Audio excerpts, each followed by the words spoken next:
Bonjour à tous, chers élèves de première année. Aujourd'hui, on va revoir les opérations entre les fractions. Commençons par l'addition. Généralement, quand on a deux fractions additionnées, on doit passer au dénominateur commun. On multiplie chaque fraction par ce que l'autre a au dénominateur. Et donc ainsi, un exemple, c'est plus facile à comprendre.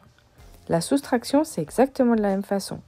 Dénominateur commun, on utilise ici le produit des deux dénominateurs ici visionnable dans l'énoncé. Pour la multiplication, simplement on multiplie entre les numérateurs et entre les dénominateurs. Facile. Quand on a division entre fractions, il faut transformer le divisé et la deuxième fraction en multiplié par l'inverse. C'est tout, c'est la seule règle. Allons-y pour quelques exercices. Donc ici, on a clairement une addition, donc on multiplie chaque fraction parce que l'autre a au dénominateur. Et on obtient ici, on n'oublie pas de recopier les signes avec chacun des nombres. Donc on va correspondre tranquillement. 7 fois 9, c'est 63. Le moins 3 fois 9, moins 27. Et plus le 2 fois 7, 14. On simplifie et on continue. Ensuite, on passe à l'exemple suivant. On a une division, attention, on multiplie par et on inverse la fraction.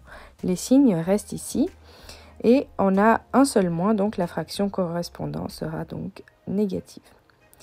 Multiplication, on multiplie les numérateurs entre eux, les dénominateurs entre eux. J'ai un moins à chaque fraction, je peux donc les simplifier. On peut commencer déjà à simplifier un petit peu les fractions si on voit qu'on peut faire quelque chose. Et puis, on commence à écrire, donc 5 fois 51 et puis 6 fois 4. On continue. Attention, ici, on a une soustraction. C'est comme premier exemple, dénominateur commun. On multiplie chaque fraction parce que l'autre a au dénominateur. Et règle des signes, eh bien, attention, moins 2, moins 5, ça fait moins 7.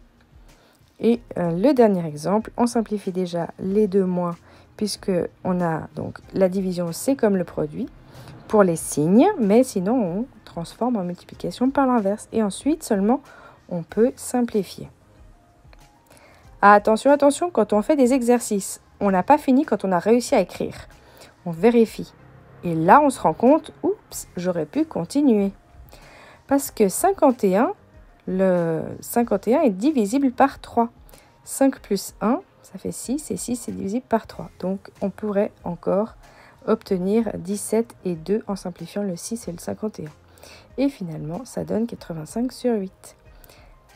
Réflexe, attention, on fait les exercices et on vérifie la correction. Arrêtez la vidéo et continuez l'exercice. Je vous mets ensuite donc les solutions. Arrêtez la vidéo maintenant et essayez. Voici les solutions.